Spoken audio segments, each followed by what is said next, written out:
ونؤمن به ونتوكل عليه ونعوذ بالله من شرور أنفسنا ومن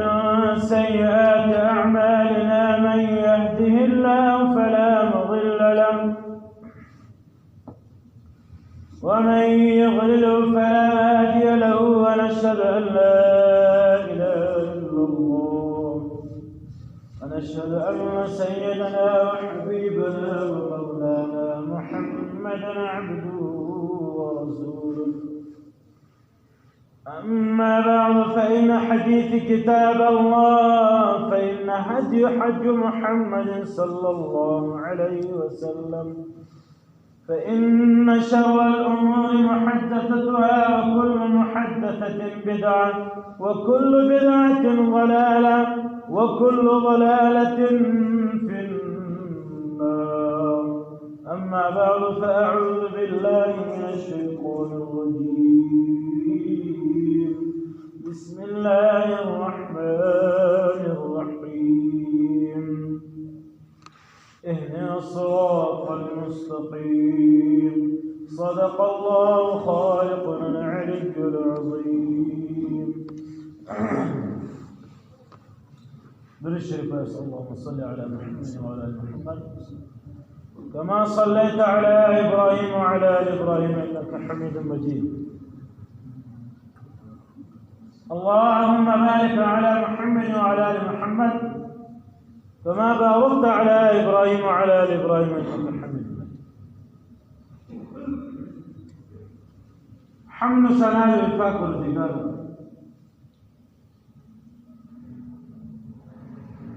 الله جل جلاله عما نواله وإنسانانتا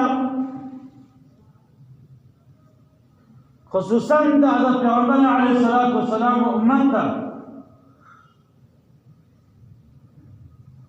دا خپل ځان وراوستلو لپاره خپل ځان ته رابوللو لپاره خپل ځان ته د نږدې کولو لپاره الله جل جلاله و دې انسان و دې بنده ته ډېر چانسونه ورکوي، ډېرې موقع ورکوي، ډېرې مواقع ورکوي و دې انسان ته. که انسان د نبي علیه الصلاة والسلام امتي که په دغه ورځ یا په دغه شپه یا په دغه ذکر یا په دغه عبادت دا ځین تېر شي، بیا بله موقع ورکړي، بیا بله موقع ورکړي چې کم از کم په یو موقع کې دی ما ته ځان رانږدې کړي، دی ما وپېژني. الله جل جلاله په ورځ کې د انسان پنځه وارې خپل درد وغواړي چې انسان الله وپېژني، د الله جل جلاله مینه محبت په زړه کې پیدا کړي. بیا دغه انسان پنځه وخته فأخبر هذا عبادت چې په کوم غوښتلو عبادت په مانځه کې دا انسان له الله څخه دغه دعا غواړي چې اهدنا الصراط المستقیم. اله رحمن ته ومات هغه لاره پیش کړي چې هغه سله لري او ستا خلک غلي، خو مګر الله جل جلاله هغه ټیم انسان ته دعا قبلوي چې انسان خپل روح او بدن دواړه الله په حضور کې ثابت کړي، د زړه اخلاصا و الله جل جلاله ته ځان ونږدې کړي.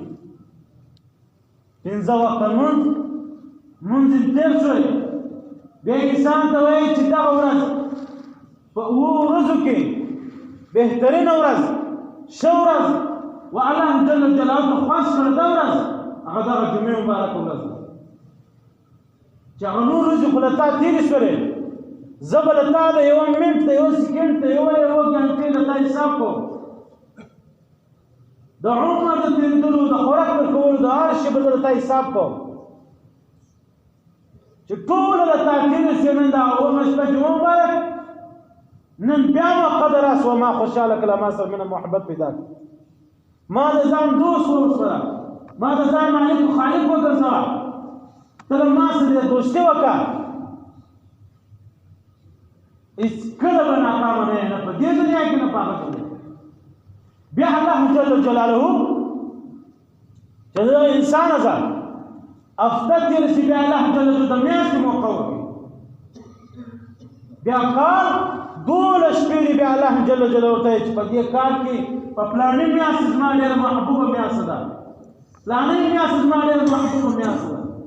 در سره شپې د وتار د کوم ما خوشاله کړه اسلام ما سره دوستي وکړه که هغه انسان ونه کې دا انسان ډېر په غفلت کې الله تعالی د رسول دی محترم دوستانو دغه مجده میاشت اوس چې کومه میاشت روانه ده و دې ته رجب المرجب په پښتو کې د خدای تعالی میاشت دا هغه میاشت ده چې انس رضی الله تعالی عنه فرمایي چې ما د الله جل جلاله په حضور کې کومه ما دا حدیث پیغمبر علیه السلام نه اورېدل چې نبی علیه السلام فرمایي که چا په دغه میاشت کې په اوویشتمه باندې روزه ونیوله الله جل جلاله به دغه انسان ته د 9 کلو ثواب ورکوي نه کاله د انسان مسلسل روزې ونیسي الله جل جلاله د دې ویرې په برکت باندې ثواب بل حدیث دی چې ما د پیغمبر علیه السلام وفرمایي واورېدل چې نبی علیه السلام وفرمایي چې کوم زما امت کې د دې میاشتې په اوله ورځ یعنی د خدای تعالی په اوله ورځ اوله شپه باندې روزه مبارک ونیول دغه انسان لکه شپېته روزې چې ونیول د شپېتو روزو ثواب دا یو خواته که د یوې ورځې ثواب روزه ثواب بل خواته حضرت پیغمبر علیه السلام فرمایي زموږ ستاسو خوش پیغمبر محمد مصطفی صلی الله علیه وسلم فرمایي چې دغه میاشت دا رجب المرجب دا د الله جل جلاله میاشت ځکه خو په شانه زموږ مصران و دې میاشت د خدای تعالی میاشت وایي بیا روانه میاشت شعبان المعظم دا بیا زما میاشت د پیغمبر علیه السلام فرمایي چې په شعبان کې بیا که چا په 15مه ورځ باندې روزه ونیول د هغه بیا دومره ثواب دی لکه انسان چې په ډېره ورځ ټول عمر په عبادت کوي بیا دا بله میاشت روزه مبارکه ده روزه مبارکه میاشت زما د امت میاشت ده دا میاشت په خاص ما خپل امت ته الله جل جلاله ما ته توفیق راکړی وایي ستا امت که دومره په غفلت کې وایي ورځې ځینې تېرې شوې منټونه ځینې تېر شوې ګنټې ځینې تېرې شوې منځونه یې نه وکړل دا خاص ورځې روزې نه ونیولې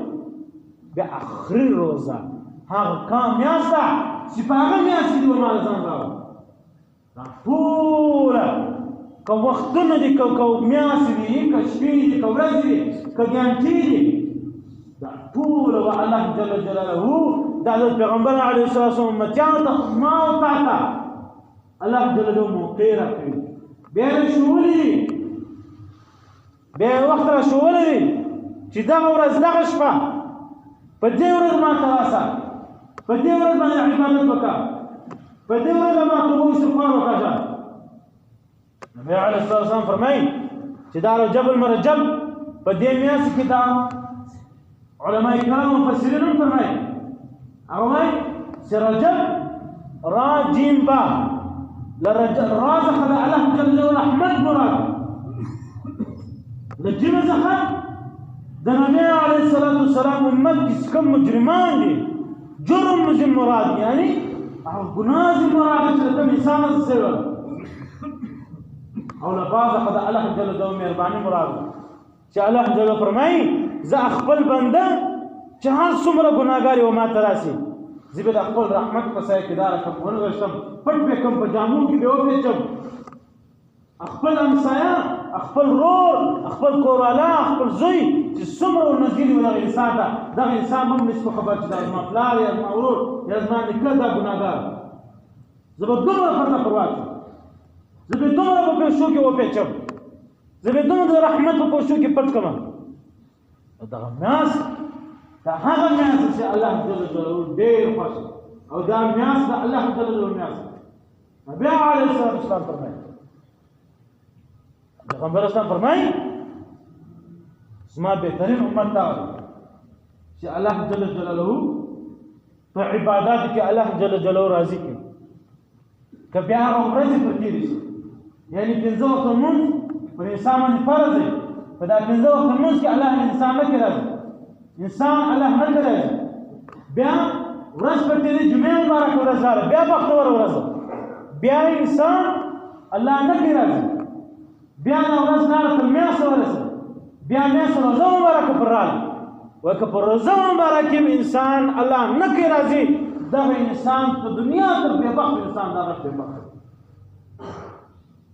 او علماء کرام فرمایي مفسرین محدثین فرمایي چې بختور انسان هغه دی چې د نبي علیه الصلاة والسلام هغه آخر قوم ته اذان ورسېد لو وصل الله راضي کړي لو وصل الله راضي کړي چې بیا روژه مبارکه میاشت راځي شعبان میاشت راځي دا رجب المرجب میاشت راځي د دغه میاشت څخه مخکې د الله راضي کړی نبي علیه الصلاة والسلام هم په خوشحالي چې زما امتي ورځ په محشر کې په امتیانو کې به معلوم وي د ټول انبیاء کرامو امت پر یوه خوا ولاړ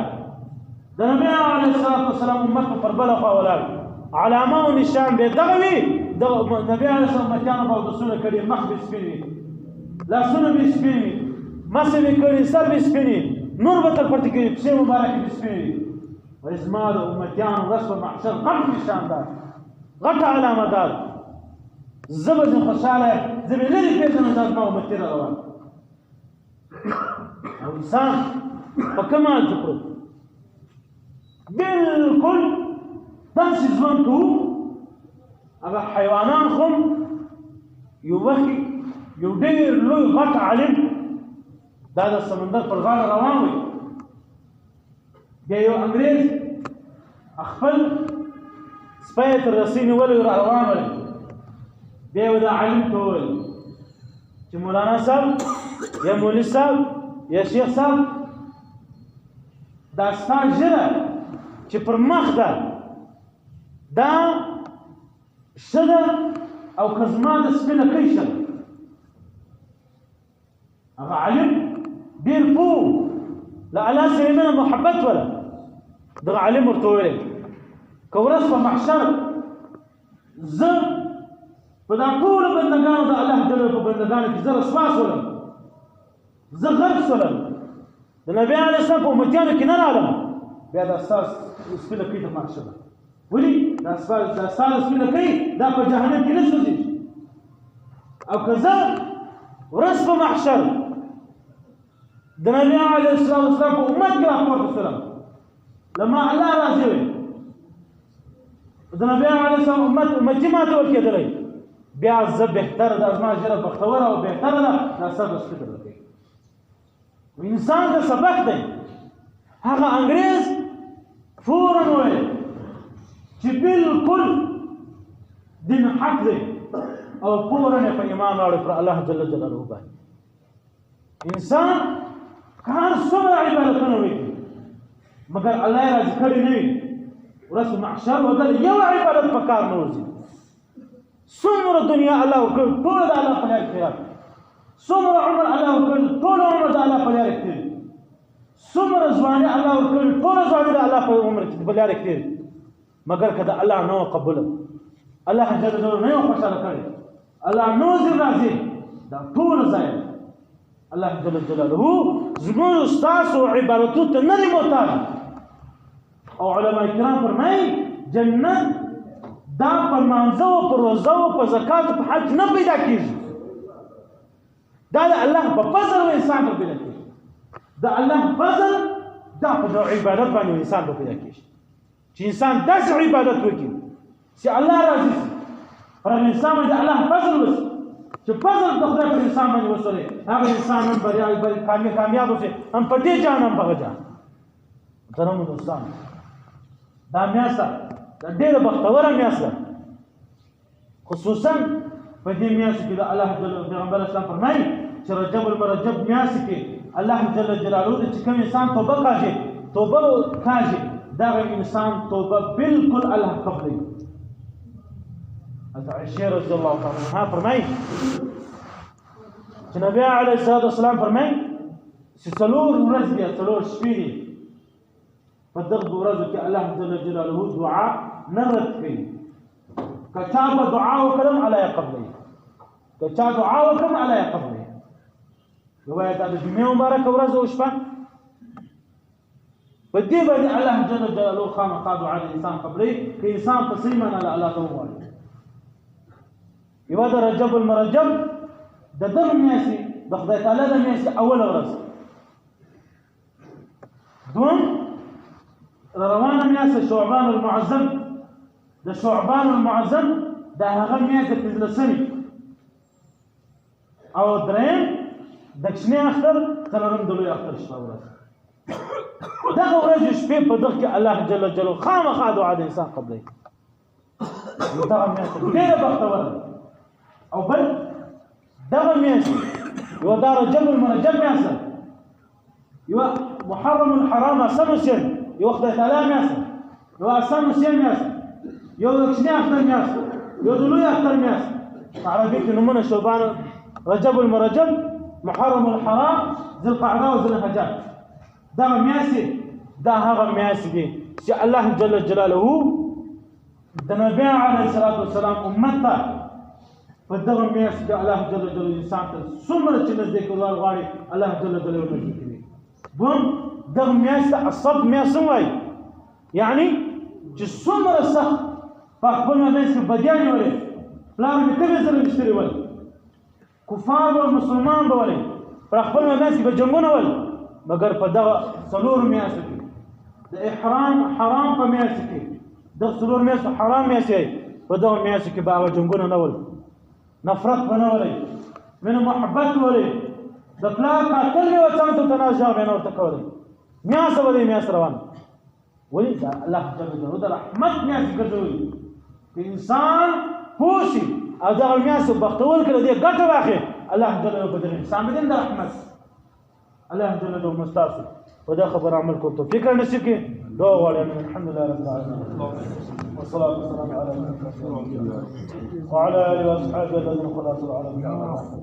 لا يصوم على الاسلام والسلام طول من دخل رحمه ربك وتمام على الاسلام فاقل الدنيا والسوسيدي دائما رحمته قبرون من الوسيم قبرون الجنات والعشوق والعشوق المجمور بلا عزام كبرون الدنيا والسوسيدي فرحان من رحمته يا إله الرحمن بس مجري فرحان من رحمته يا إله الرحمن مش مكروت بركتنا في ذاك يا إله عيالك بركتنا في ذاك فقط سار زمن دي تغمر صار طول أمتي والسكين طول أمتي تغمر صار طول ذاك صراط مستقيم بالله رحمك يا إله الرحمن تمام على الإسلام والمسلمين خصوصا تغمر على أمت فاطمة الدجار ودخل ذاك صراط مستقيم بالله فاكب الدجار سوقنا نغاني ما جوري مستقيم فهذه مجلس كده هو دي شفاية كاملة عاجلة دائما مستمرة يا إله الرحمن الصمر على الإسلام كالزاري تغلى علم الإخلاص فاقف الرجال رسول الإسلام صار دين الإسلام كالزاري فاقف الرجال توجه أو لا صار قلب إخلاصي يا إله الرحمن تخدم متى پیغمبر الإسلام ترسل محشر النبي عليه الصلاة والسلام شفاعته المسكين طول متى النبي عليه الصلاة والسلام شفاعته النبي عليه الصلاة والسلام فاقف الرجال ورسل محشر تأخذ الشارع خوضة كل نخاء عملنا مقبل أسماء كيف أقول الرجال يا إله الرحمن شوف أولاد الشباب أولادنا سنيك صالحين أولادنا ونسيبين أولادنا سنة فرمان لباك بردقارة سيرى لهم نوجه هداية الصراط المستقيم كما الشيخ اللهم صل على سيدنا مولانا محمد عبدك ورسولك وصل على المؤمنين والمؤمنات والمسلمين والمسلمات وبارك على سيدنا مولانا محمد وأزواجه وذرياته يا إله الرحمن فدخير رحمة برانونه فدخير رحمة برانونه وتمام على الإسلام والسنة بقدر متابد دخير رحمة برانونه الله تعالى على خير خلق محمد وعلى آله وصحبه أجمعين يا ذو الجلال والإكرام آمين يا رب العالمين برحمتك يا رب يا الله